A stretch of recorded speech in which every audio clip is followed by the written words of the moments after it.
Assalamualaikum warahmatullahi wabarakatuh.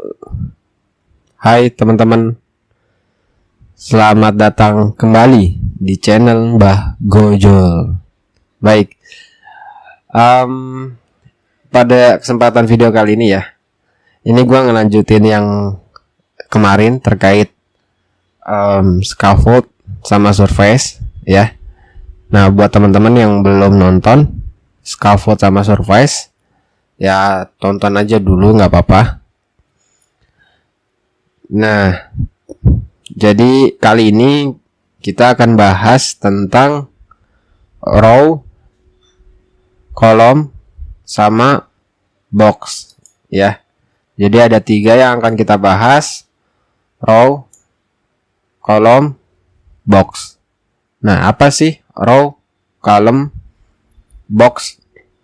Nah, mereka ini sebenarnya salah 3 kan ada 3 ya. Salah 3 dari beberapa tata letak layout di Jetpack Compose ya. Nah, ada apa aja sih? Kemarin itu kita udah bahas ya. Ada 2 ya. Kemarin kita bahas 2 ya. Ada apa aja? Ada scaffold, ada surface, ada row, ada kolom, ada box gitu ya. Jadi ada saat ini yang kita pelajari ada itu ya. Ada 5 itu. Sebenarnya ada lagi constraint layout, itu juga ada di Jetpack Compose, cuman masih beta. Mungkin lain kali nanti kita coba bahas untuk yang constraint layout ya. Tapi untuk video kali ini kita akan bahas 3 itu: kolom, row, box ya. Nah, apa sih dari ketiga itu ya? Nih gua kasih gambaran ya. Jadi kolom itu dia sebuah tata letak yang mana tata letaknya ini berbaris secara horizontal, berbaris secara vertikal. Jadi vertikal ya, ke bawah gitu ya. Vertikal. Jadi tata letaknya itu berbaris secara vertikal gitu. Nah, row ini dia tata letak berbaris secara horizontal. Itu untuk row. Nah, untuk box ini dia agak beda dengan row dan kolom. Kalau row dan kolom itu dia berbaris ya, berurutan. Nah, untuk box ini dia saling bertumpukan. Gitu, saling bertumpukan satu sama lain. Jadi bisa ditumpuk gitu ya. Nah, contohnya untuk yang box itu sebenarnya ada juga ya di sini. Nah, ini contohnya di sini. Di sini kita lihat ada image, terus di atasnya image ada image lagi. Nah, itu ya. Jadi box itu dia saling bertumpukan. Itu saling bertumpukan sesama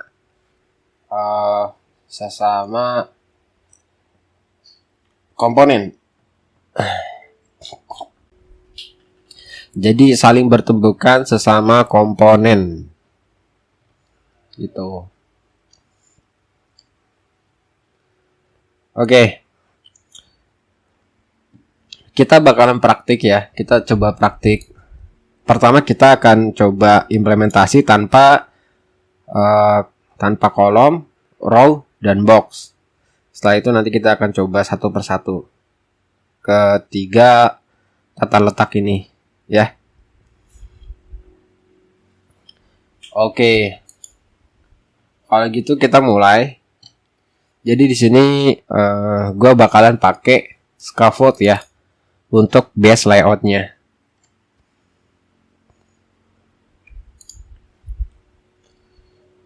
Ya, jadi di sini kita fokus ke bagian ini, floatingnya kita hapus saja karena kita nggak butuh floating button ya. Terus di bagian sini, nah sekarang kita akan buat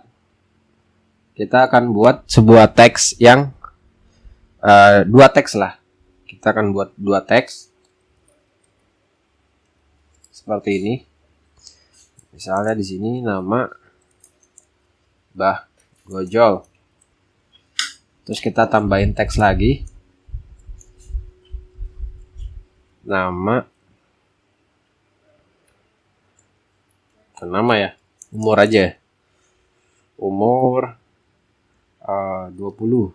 Misalnya kayak gini ya. Nah, ini kita membuat sebuah komponen teks tapi tidak menggunakan ketiga tata letak tadi. Row, kolom, sama box. Nah, apa yang terjadi kalau kita tidak menggunakan tata letak tadi? Maka alhasil yang terjadi adalah, kita lihat sini.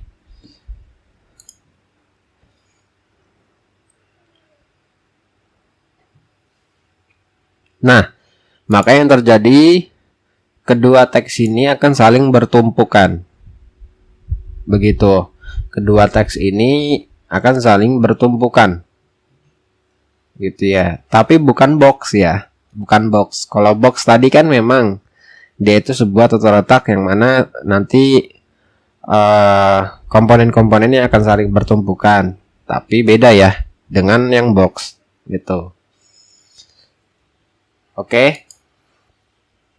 Nah, sekarang kita akan bungkus menggunakan kolom. Kita akan bungkus menggunakan kolom. Bisa nggak ya kita bungkus dari sini?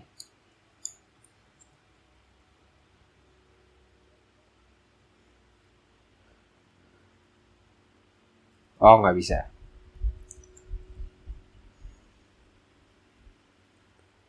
Nggak ada juga ya? Oke.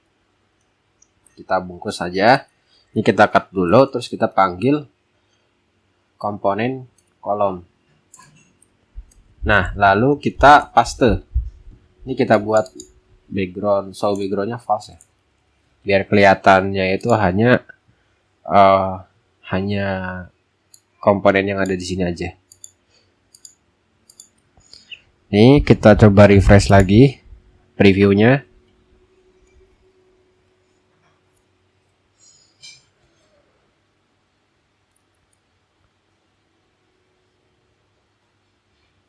Nah, teman-teman bisa lihat di sini.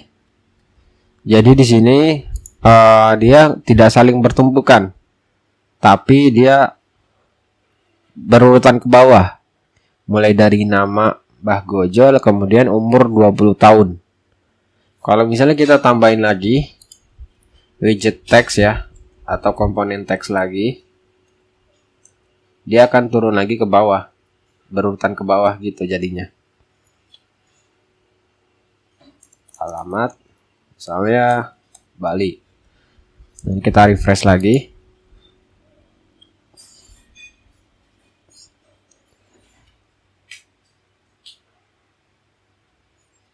Nah, seperti yang teman-teman lihat, dia akan turun ke bawah. Maksudnya dia akan berurutan ke bawah. Itu mulai dari Mbak Gojol, umur, sama alamatnya. Begitu teman-teman. Nah, itu untuk kolom ya. Itu untuk kolom. Sekarang kita untuk row. Ini kita ubah aja jadi row. Kita ubah aja jadi row. Dari sini bisa nggak? Oh, nggak bisa juga. Oke, nggak apa-apa. Kita ubah jadi row. Nah, seperti ini. Kalau kita refresh, dia akan saling berurutan tapi ke horizontal ya. Nah, ini. Jadi dia saling berurutan tapi horizontal. Nama Mbak Gojol, umur 20, alamat Bali. Begitu teman-teman. Sampai sini kira-kira ada yang mau ditanyakan? Kalau ada, tulis saja di kolom komentar. Oke, selanjutnya kita yang box.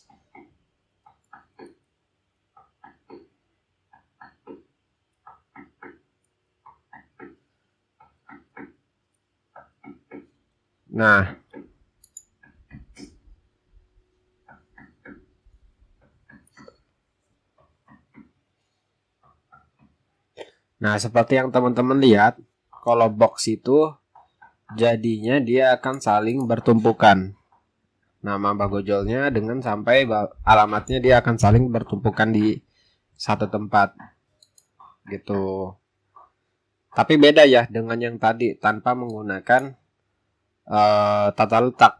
Kalau kita menggunakan box, kita bisa atur komponen-komponen yang ininya mau seperti apa, posisinya kita bisa atur. Berbeda dengan yang tidak menggunakan tata letak ya.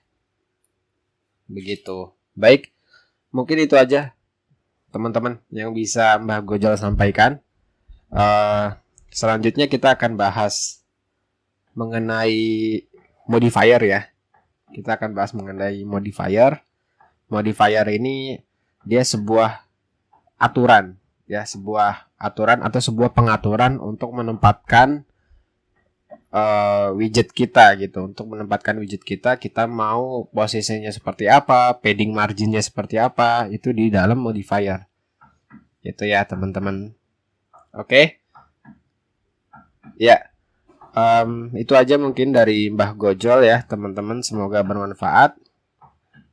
Kalau teman-teman ada yang mau ditanyakan atau saran, tulis saja di kolom komentar. Akhir kata, terima kasih teman-teman yang udah nonton. Assalamualaikum warahmatullahi wabarakatuh.